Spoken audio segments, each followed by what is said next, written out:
Assalamualaikum warahmatullahi wabarakatuh. Om Swastiastu, Namo Buddhaya, salam kebajikan. Sugeng Rawuh, selamat datang di Jejak Mbah Sukondo. Kali ini, kita akan menelusuri kisah-kisah yang tersembunyi dalam kegelapan. Cerita-cerita yang mungkin akan membuat jantung berdegup lebih kencang dan rasa takut perlahan merayap ke dalam diri Anda. Kali ini, kita akan membahas kisah pesugihan Gunung Kawi, sebuah cerita yang penuh misteri, siap mengguncang keberanian Anda. Siapkan diri Anda untuk memasuki dunia yang penuh misteri dan ketegangan. Jangan kemana-mana, karena kita akan segera memulai perjalanan ini.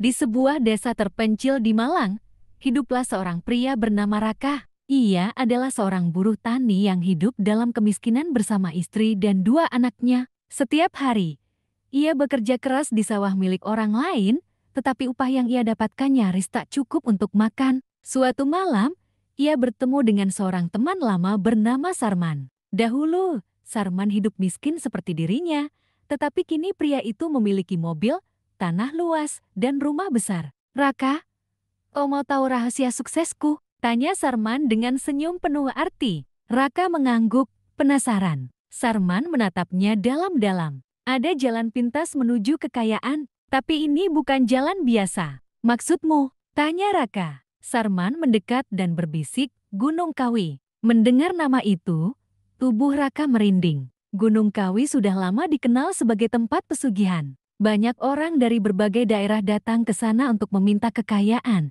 Tetapi mereka yang melakukannya harus membayar harga yang sangat mahal. "Aku tak percaya hal seperti itu," kata Raka, berusaha menepis godaan. Sarman tertawa kecil. "Aku dulu juga tak percaya. Tapi lihat hidupku sekarang." Malam itu, ketika Raka pulang dan melihat istrinya yang sakit-sakitan serta anak-anaknya yang kelaparan, pikirannya mulai berubah. "Mungkin aku harus mencobanya." Setelah berpikir selama beberapa hari, akhirnya Raka mengikuti Sarman ke Gunung Kawi yang berjarak beberapa jam perjalanan dari Malang. Mereka berangkat pada malam Jumat Kliwon, waktu yang dipercaya paling sakral untuk melakukan ritual pesugihan. Saat mereka tiba di kaki gunung, suasana terasa berbeda. Udara lebih dingin dari biasanya, suara burung hantu terdengar bersahutan, dan angin seakan membawa bisikan-bisikan halus yang sulit dimengerti. Di sebuah gubuk kecil, mereka bertemu dengan seorang pria tua berjubah hitam,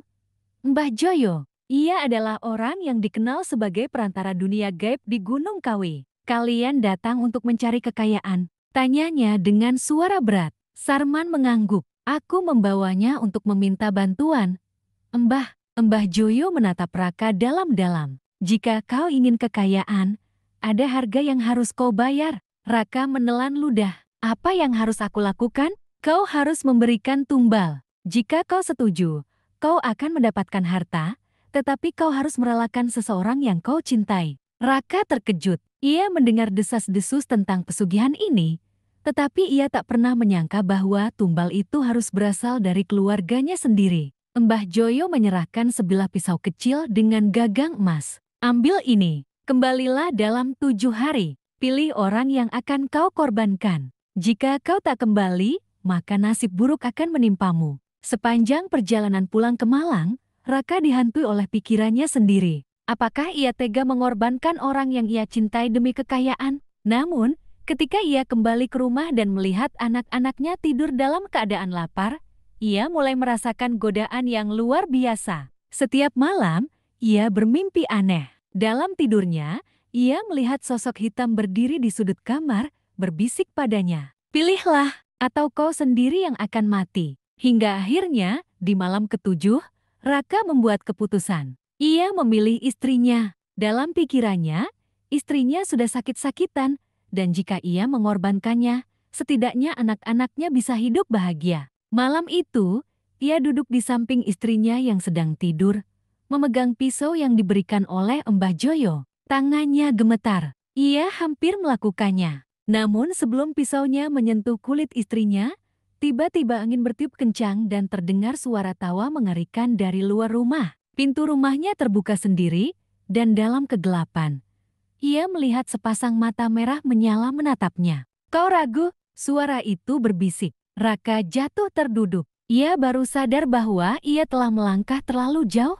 Dengan ketakutan, ia membuang pisau itu dan berlari keluar rumah. Ia harus kembali ke Gunung Kawi. Ketika Raka tiba di Gunung Kawi, ia langsung mencari Mbah Joyo. Aku tidak bisa melakukannya. Aku tidak ingin pesugihan ini. Mbah Joyo menatapnya dengan dingin. Kau sudah membuat perjanjian. Tidak ada jalan kembali. Tiba-tiba, tubuh Raka terasa berat. Dadanya sesak, seperti ada sesuatu yang menghimpitnya. Hukuman sudah menunggumu. Dari bayangan gelap di belakang Mbah Joyo, muncul sosok tinggi besar dengan wajah menyerupai monyet raksasa.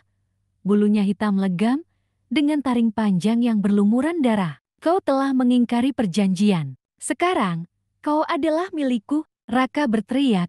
Tetapi tubuhnya mulai berubah. Tangannya memanjang, kukunya tumbuh tajam, dan kulitnya mulai dipenuhi bulu. Dalam hitungan detik, ia bukan lagi manusia. Ia telah menjadi makhluk gaib yang akan menghantui Gunung Kawi selamanya. Kisah Raka menjadi peringatan bagi siapa saja yang ingin melakukan pesugihan di Gunung Kawi. Konon, di malam-malam tertentu, orang-orang sering melihat sesosok bayangan hitam berkeliaran di sekitar gunung, dengan mata merah menyala dan suara tawa yang menyeramkan. Mereka percaya bahwa itu adalah arwah Raka, yang kini menjadi bagian dari dunia gaib selamanya.